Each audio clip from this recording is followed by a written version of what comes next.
Hello everyone, welcome to our classes students. आज के lecture में हम अपना लास्ट टॉपिक होमोमॉर्फिज्म करने वाले हैं। जितना भी मैं आपको बता रहा हूँ एग्जामिनेशन पॉइंट ऑफ व्यू से काफ़ी इंपॉर्टेंट है, ठीक है। तो उसके बाद एक आधी थ्योरम बच जाएगी, वो मैं आपको शाम को लेक्चर प्रोवाइड करवा दूंगा। तो इतना आप आज पूरे दिन में रिवाइज़ करो, ठीक है, और बार बार रिवाइज़ करो ताकि आपको एग्ज़ाम में भूले नहीं। तो होमोमॉर्फिज्म क्या होता है, सब बड़ा आसान है। जो मैं बता रहा हूँ बस इसी में से आएगा, आपको एक्स्ट्रा करने की कोई भी ज़रूरत नहीं है। अगर आपके पास एक ग्रुप है जी और एक और आपके पास ग्रुप है जिसका नाम है जी डैश, ठीक है, दो अलग अलग ग्रुप है। अब इन दो ग्रुपों में आपको पता है कोई ना कोई ऑपरेशन होगा, ठीक है। एडिशन हो सकता है, मल्टीप्लिकेशन हो सकता है, क्योंकि जो ग्रुप है वो बिना ऑपरेशन के तो बनता ही नहीं है। तो इसलिए ये जो दो मैंने अलग अलग ग्रुप लिए, इनमें जो ऑपरेशन है उनको भी मैं अलग अलग ही ले रहा हूँ। तो इस ग्रुप में मैंने जो ऑपरेशन लिया उसका सिंबल लिया मैंने ओ, और इस ग्रुप में जो ऑपरेशन लिया उसका सिंबल लिया मैंने स्टार। ये ओ प्लस माइनस कुछ भी हो सकता है, स्टार प्लस माइनस कुछ भी हो सकता है, बस ऐसे सिंबल लिया। तो फिर अगर आप इन दो ग्रुप के ऊपर एक फंक्शन बना दो एफ, फंक्शन कहाँ से बनाना है, जी से जी डैश पे, जी से जी डैश पे, ठीक है। और वो फंक्शन कैसे बनाओ कि अगर आप दो एलिमेंट्स लो इस पहले वाले में, क्योंकि जो एलिमेंट लेते हैं वो डोमेन में ही लेते हैं, तो आप फंक्शन के अंदर दो एलिमेंट्स लो पहले वाले ग्रुप में, और उन एलिमेंट्स के बीच में जो ऑपरेशन लगाना है वो पहले वाले ग्रुप का ही लगाना है, मतलब ओ लगाना है। और तो जो आपको आंसर मिलेगा, ए की इमेज क्या मिलेगी, एफ ऑफ ए, और बी की इमेज क्या मिलेगी, एफ ऑफ बी। तो आंसर आपको क्या मिलना चाहिए, एफ ऑफ ए और एफ ऑफ बी। मगर उनके बीच में जो ऑपरेशन लगेगा वो किसका लगना चाहिए, दूसरे ग्रुप का। तो अगर ऐसा हो जाए तो हम बोलते हैं कि ये जो फंक्शन है हमारा एफ, ये होमोमॉर्फिज्म है। ये क्या है, होमोमॉर्फिज्म। अदरवाइज ये होमोमॉर्फिज्म नहीं है। तो जो ए बी हैं वो जी से लेने होते हैं, जो एफ ऑफ ए और एफ ऑफ बी है वो जी डैश से लेने होते हैं। आई होप आपको डेफिनेशन क्लियर हो गई होगी, ठीक है। तो जब भी आपको होमोमॉर्फिज्म प्रूफ करना है तो आपको पहले वाले से दो एलिमेंट लेने हैं और उनको ऑपरेट करना है उन्हीं ऑपरेशन में, और वो आंसर मिलना चाहिए वैसे मिलना चाहिए, ठीक है। तो f of a o b is equal to f of a star f of b. अगर ऐसा होता है तो होमोमॉर्फिज्म में वही हमने लिखा है, एक ग्रुप ये है, एक ग्रुप ये है, ये दो ग्रुप्स है, एक मैपिंग है। उसको होमोमॉर्फिज्म कब बोलेंगे, जब ये कंडीशन सेटिस्फाई होगी। तो ये आप साथ में डायग्राम बना देना, ये होमोमॉर्फिज्म की डेफिनेशन है, काफ़ी सिंपल है। नेक्स्ट चलते हैं। अब ये कुछ डेफिनेशंस हैं, ठीक है, ये कुछ डेफिनेशंस हैं जो फिर एग्जाम में कभी नहीं आएंगे, बस आपको पता होना चाहिए। इपीमॉर्फिज्म किसको बोलते हैं, पहली डेफिनेशन है इपीमॉर्फिज्म किसको बोलते हैं। पहले तो होमोमॉर्फिज्म होना चाहिए, होमोमॉर्फिज्म जो भी हमने पढ़ा। अगर कोई होमोमॉर्फिज्म सिर्फ ऑन टू हो तो उसको बोलते हैं इपीमॉर्फिज्म, बस। अगर होमोमॉर्फिज्म तो हो, जैसे अभी हमने पढ़ा f of a o b is equal to f of a star f of b, homomorphism के साथ वो ऑन टू भी हो तो उसको बोलते हैं इपीमॉर्फिज्म। ये इंपॉर्टेंट है, इसकी डेफिनेशन आपको याद रखनी है। आइसोमॉर्फिज्म, तो आइसोमॉर्फिज्म क्या होता है, होमोमॉर्फिज्म तो होना ही चाहिए और वन वन होना चाहिए, तो हम बोलेंगे उसको आइसोमॉर्फिज्म या मोनोमॉर्फिज्म, ठीक है। फिर एंडोमॉर्फिज्म क्या होता है, बस नाम से पता होना चाहिए। एंडोमॉर्फिज्म होता है, अभी हमने बोला था होमोमॉर्फिज्म के लिए ए ग्रुप होगा जी, ए ग्रुप होगा जी डैश। जरूरी नहीं है दोनों अलग हों, कभी सेम भी हो सकते हैं। अगर दोनों सेम ग्रुप है, जी से जी है, तो हम उस होमोमॉर्फिज्म को बोलते हैं एंडोमॉर्फिज्म। इसकी कोई नीड नहीं है हमें, ठीक है, या भूल भी जाओ। ऑटोमॉर्फिज्म, ऑटोमॉर्फिज्म क्या होता है, ऐसा होमोमॉर्फिज्म जो जी से जी पे है और जो वन वन भी है और ऑन टू भी है, उसको बोलते हैं ऑटोमॉर्फिज्म। इसको याद रखना है, ऑटोमॉर्फिज्म को याद रखना है। अब आपको याद कैसे रखना है, आपको बस कॉपी के साइड पे ऐसे लिखना है ऑटोमॉर्फिज्म, और फिर उसके साथ लिखना है होमोमॉर्फिज्म होना चाहिए और वन वन होना चाहिए और ऑन टू होना चाहिए, वो लिखना है जी टू जी। दो तीन बार देखोगे याद हो जाएगा, इतना सा लिखना है, ठीक है। आई होप आप समझ रहे होंगे। उसके बाद ये इंपॉर्टेंट है, आइसोमॉर्फिक ग्रुप। दो ग्रुप्स को आइसोमॉर्फिक कब बोलते हैं, जब वो जो फंक्शन है वो होमोमॉर्फिज्म भी हो, वन वन भी हो और ऑन टू भी हो, तो वो आइसोमॉर्फिक ग्रुप होता है। इसकी डेफिनेशन आपको याद रखनी है, ठीक है। एक आइसोमॉर्फिज्म क्या होता है, ऐसा होमोमॉर्फिज्म जो सेकंड नंबर की डेफिनेशन है, ऐसा होमोमॉर्फिज्म जो क्या हो, वन वन हो, उसको बोलते हैं आइसोमॉर्फिज्म, ठीक है। फिर ऑटोमॉर्फिज्म क्या होता है, जब जी से जी पे हो और वो वन वन भी हो और ऑन टू भी हो, तो उसको बोलते हैं ऑटोमॉर्फिज्म। और आइसोमॉर्फिक क्या होता है, जी से जी डैश हो, होमोमॉर्फिज्म हो, वन वन हो और ऑन टू हो, तो इसको बोलते हैं आइसोमॉर्फिक ग्रुप। आइसोमॉर्फिक ग्रुप, अगर कोई दो आइसोमॉर्फिक ग्रुप है, जैसे ये और ये आइसोमॉर्फिक ग्रुप है, तो उसको ऐसे लिखते हैं G is isomorphic to G dash, जैसे ये लिखे। ठीक है, तो ये डेफिनेशन जैसे मैंने आपको बोली वैसे आपको लिख देनी है।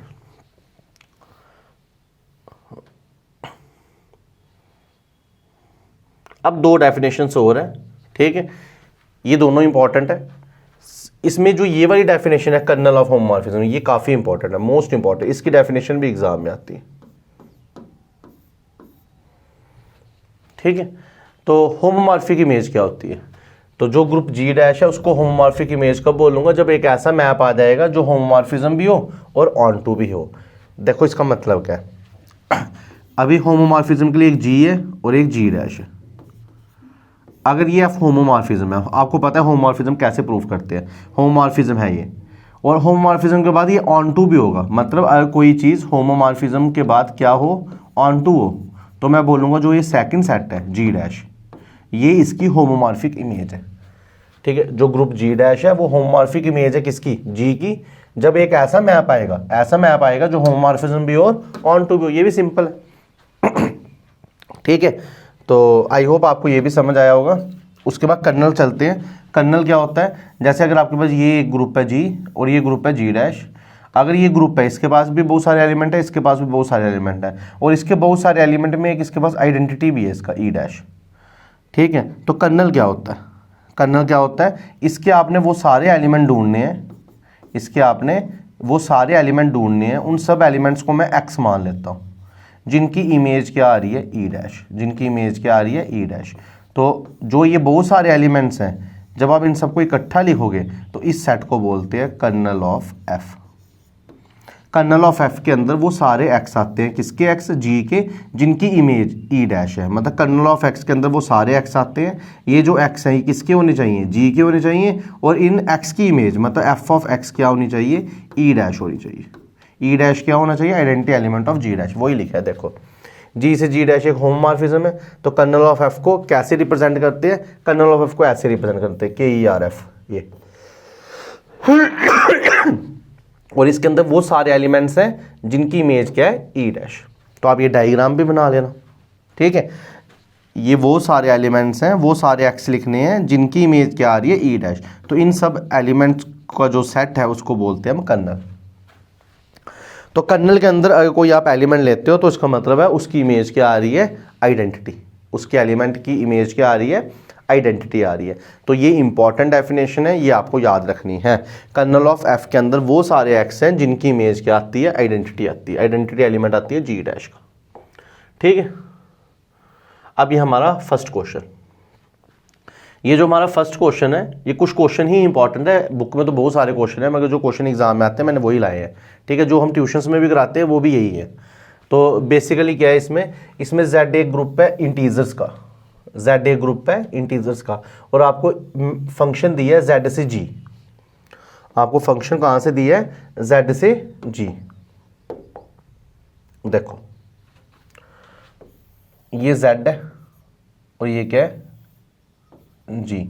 और जेड ग्रुप है इंटीजर्स का अंडर एडिशन, तो इसके अंदर जो ऑपरेशन है वो क्या है? एडिशन। ठीक है, और जी क्या है? 2 की पावर n, जी के पास 2 की पावर n टाइप का ग्रुप है ये। ठीक है, और ये किसमें है? अंडर मल्टीप्लिकेशन, मतलब जी जो ग्रुप है वो अंडर किसमें है? मल्टीप्लिकेशन है। और मैपिंग भी दी हुई है, f of n is equal to 2 की पावर n, मतलब अगर आप इधर 3 ले रहे हो तो वो उधर जाके बनेगा 2 की पावर 3, अगर आप इधर n ले रहे हो तो उधर जाके बनेगा 2 की पावर n। ये फंक्शन दिया हुआ है। आपको शो करना है आइसोमॉर्फिज्म है और आपको शो करना है कर्नल ऑफ एफ, आपको फाइंड करना है कर्नल ऑफ एफ। ठीक है, तो सबसे पहले आपको कैसे लिखना है वो देख लो आप। आपको सबसे पहले लिखना है गिवन, जो क्वेश्चन में गिवन दी है, ये मैपिंग लिख दी। ठीक है, उसके बाद फिर बताना है कि जो z है वो ग्रुप अंडर एडिशन है, जो g है वो ग्रुप अंडर मल्टीप्लिकेशन है, ये क्वेश्चन में दिया हुआ है। ठीक है, अब मैंने आपको बोला था जब भी आपको होमोमॉर्फिज्म प्रूफ करना हो, अब होमोमॉर्फिज्म क्यों प्रूफ करना है? क्योंकि आपको आइसोमॉर्फिज्म प्रूफ करना है, और आइसोमॉर्फिज्म के लिए होमोमॉर्फिज्म पहले प्रूफ करना ही पड़ेगा। तो मैंने बोला था अगर होमोमॉर्फिज्म प्रूफ करना हो तो इधर से आपको 2 एलिमेंट्स लेने हैं, पहले सेट से क्या करने हैं? 2 एलिमेंट लेने हैं। तो मैंने एक एलिमेंट ले लिया x और एक एलिमेंट ले लिया y। ठीक है, तो अच्छा इन्होंने n और n1 लिया, हम भी वही लेते हैं।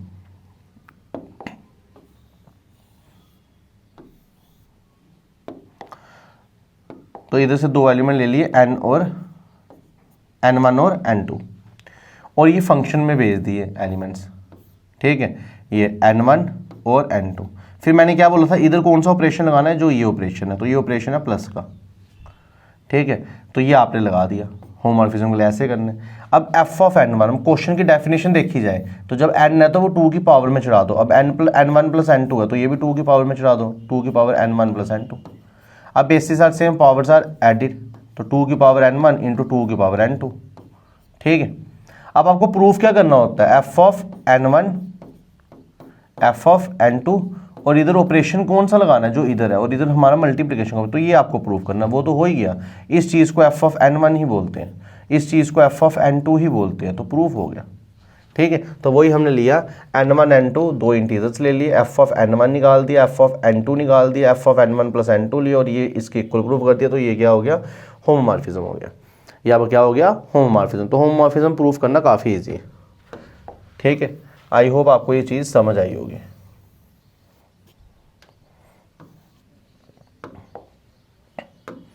अब आइसोमॉर्फिज्म के लिए आपको 1 1 भी चाहिए प्रूफ करना, ऑन टू भी चाहिए प्रूफ करना, ठीक है। तो आप 1 1 प्रूफ करोगे, वो कैसे, वो देखते हैं।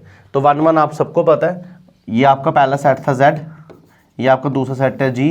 तो 1 1 के लिए इसके दो एलिमेंट लेने हैं और उनकी इमेजेस सेम लेनी है। तो इसका एक एलिमेंट लिया है मैंने एफ ऑफ n1 और एक एलिमेंट लिया है एफ ऑफ n2, ठीक है। इसके दो एलिमेंट लिए हैं n1 और n2 और उनकी इमेजेस क्या ले ली हैं, सेम।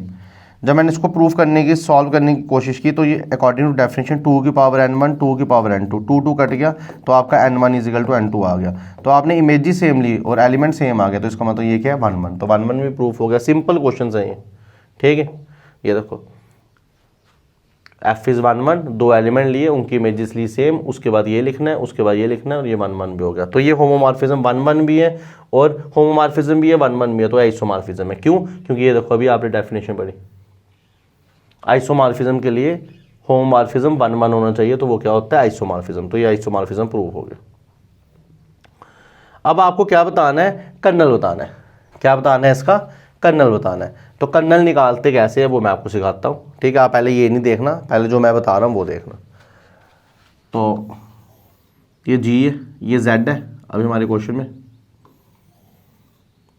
और ये G है जो 2 की पावर n वाले एलिमेंट्स। अब कर्नल ऑफ f में वो सारे x आएंगे, वो सारे x आएंगे जिनकी इमेज इसके क्या आ रही है, आइडेंटिटी आ रही है, ठीक है।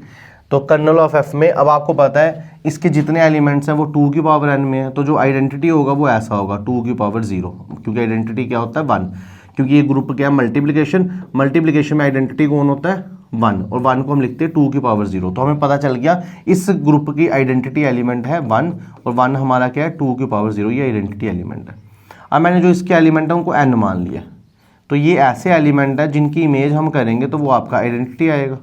तो f ऑफ n आइडेंटिटी कौन है, 1, तो f ऑफ n कौन है, 2 की पावर n, और 1 को क्या लिख सकते हैं, 2 की पावर 0, तो n क्या आ जाएगा, 0, n क्या आ जाएगा, 0। और ये सेट क्या है, इंटीजर्स क्या है, तो 0 इंटीजर है, तो मतलब ये जो एलिमेंट है वो कौन है, 0, मतलब 0 की ही इमेज ये आ रही है। इसका मतलब इस होमोमॉर्फिज्म का जो कर्नल है उसके पास बस एक ही एलिमेंट है और वो कौन है, 0। तो ये देखो कर्नल के पास बस एक ही एलिमेंट है, 0। क्या किया, सबसे पहले ये जो ग्रुप था ये मल्टीप्लिकेशन ग्रुप है, मल्टीप्लिकेशन में 1 आइडेंटिटी होता है, 1 को 2 की पावर 0 लिख लिया। फिर मैंने वो सारे एलिमेंट निकाले जो 1 बना रहे हैं, तो उनको n मान लिया। और जब मैंने सॉल्व किया तो वो सारे एलिमेंट नहीं थे, वो एक ही एलिमेंट आ रहा था, 0। तो कर्नल में बस एक ही एलिमेंट है, वो क्या है, 0। वही लिखना है मैंने फॉर कर्नल, ये हेडिंग डालनी है। 1 आइडेंटिटी एलिमेंट है G का, ठीक है। कर्नल के अंदर वो सारे n आ जाएंगे Z के, सच दैट कि जो f ऑफ n है वो क्या बन रहा है, E बन रहा है, वो क्या बन रहा है, E बन रहा है, ठीक है। और इसको ब्रैकेट अभी नहीं लगाना, E के आगे लिख देना ऐसे, E क्या हमारा 1 है। तो फिर वही अगर f ऑफ n E बन रहा है तो f ऑफ n में लिखा 2 की पावर n, E की जगह क्या है 1, और उसको 2 की पावर 0 सॉल्व किया तो n क्या आ गया, 0। तो कर्नल के अंदर बस एक ही एलिमेंट आया। इस क्वेश्चन को आइसोमॉर्फिज्म में प्रूव कर दिया और इसके कर्नल में बस एक ही एलिमेंट है, वो क्या है, 0। आई होप आपको इतना समझ आया होगा।